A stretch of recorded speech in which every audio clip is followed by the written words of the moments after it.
ایک روٹی والے کا واقعہ میں نے آپ کو سنانا ہے، اور یہ بڑے ہی مشہور و معروف بزرگ سے منسوب واقعہ ہے۔ حضرت ابو بردہ رضی اللہ تعالیٰ عنہ راوی ہیں کہ حضرت ابو موسیٰ اشعری رضی اللہ تعالیٰ عنہ کی جب وفات کا وقت قریب آیا تو انہوں نے اپنے بیٹوں سے کہا کہ اے بیٹو، روٹی والے کو یاد رکھنا۔ پھر یہ واقعہ خود ہی بیان کیا کہ وہ روٹی والا کون تھا۔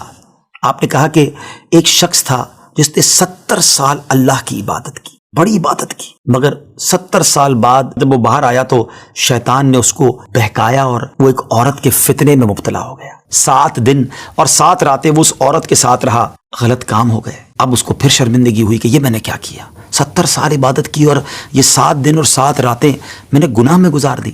بڑا شرمندہ، بڑا نادم، قدم قدم پر سجدے کرتا جاتا، توبہ کرتا جاتا۔ اب چلتے چلتے چلتے ایک مسافر خانے میں پہنچا تو وہاں 12 مسکین لوگ پڑے ہوئے تھے، لیٹے ہوئے تھے۔ اس نے بھی جگہ بنائی اور ان کے درمیان جا کر خود بھی گر کر سو گئے۔ اب رات میں ایک شخص آیا جو ان کو کھانا دیا کرتا تھا، روٹی دیا کرتا تھا۔ ایک ایک کر کے 12 روٹیاں لے کر آیا تھا، اس کو پتا تھا یہاں 12 مسکین رہتے ہیں۔ ایک ایک کر کے سب کو روٹی دینے لگا۔ وہ شخص جو یہاں آ کر اچانک بیچ میں آ کر لیٹا تھا، اس کو بھی وہ مسکین سمجھا اور اس کو بھی روٹی دے دی۔ لیکن ظاہر ہے کہ اگر ترتیب سے روٹی دیتے دیتے آگے آئے تو آخری نمبر والے کو روٹی نہ ملی، کیونکہ یہ تو 13 ہو چکے تھے۔ تو بانٹنے والے سے اس مسکین نے کہا کہ تم نے آج مجھے روٹی کیوں نہیں دی؟ اس نے کہا میں نے تو سب کو ایک ایک روٹی دی، کسی کو 2 نہیں دی۔ کہا تم مجھے روٹی نہیں دے رہے ہو۔ بہرحال وہ ناراض ہو گیا کہ ٹھیک ہے، پھر تم اگر یہ سمجھتے ہو کہ میں بددیانتی کر رہا ہوں تو میں تمہیں کچھ بھی نہیں دوں گا۔ یہ کہہ کر وہ شخص تو چلا گیا، مگر وہ مسکین بیچارہ بھوکا رہ گیا۔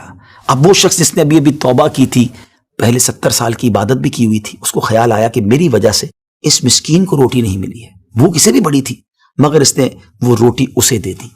شدید بھوک لگی ہوئی تھی، رات بھر بھوک میں تڑپتا رہا اور اسی بھوک کے عالم میں صبح اس کا انتقال ہو گیا۔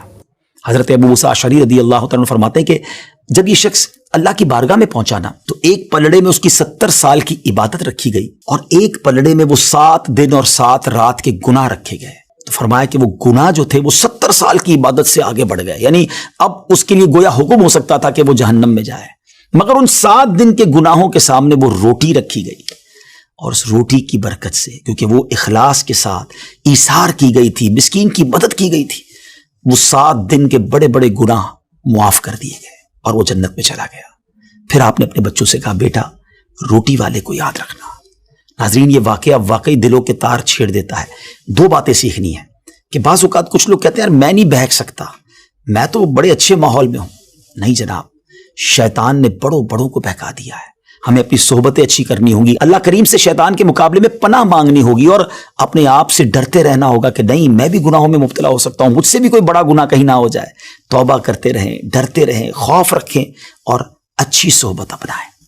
اور دوسری بات، صدقہ جو ہے نا وہ گناہوں کو مٹا دیتا ہے۔ صدقہ اللہ کی بارگاہ میں بڑا پسندیدہ ہے، غریبوں کی مدد کرنا یہ اللہ کو بڑا پسند ہے۔ ہمیں بھی چاہیے کہ وقتاً فوقتاً اپنے غریب پڑوسیوں، غریب رشتہ داروں، غریب مسلمانوں کی مدد کرتے رہیں۔ اور دعوت اسلامی کا شعبہ FGRF سبحان اللہ دکھیارے مسلمانوں کی شاندار انداز میں مدد کرتا ہے۔ سیلاب زدگان کی مدد کتنے بڑے پیمانے پر کی گئی اور یہ سارا سال ہی اب کچھ نہ کچھ سلسلہ رہتا ہے، تو آپ بھی FGRF کا ساتھ دیجیے، دکھیارے مسلمانوں کی مدد کیجیے۔ اللہ آپ کے رزق حلال میں برکت عطا فرمائے اور ہم سب کے گناہوں کو معاف فرمائے۔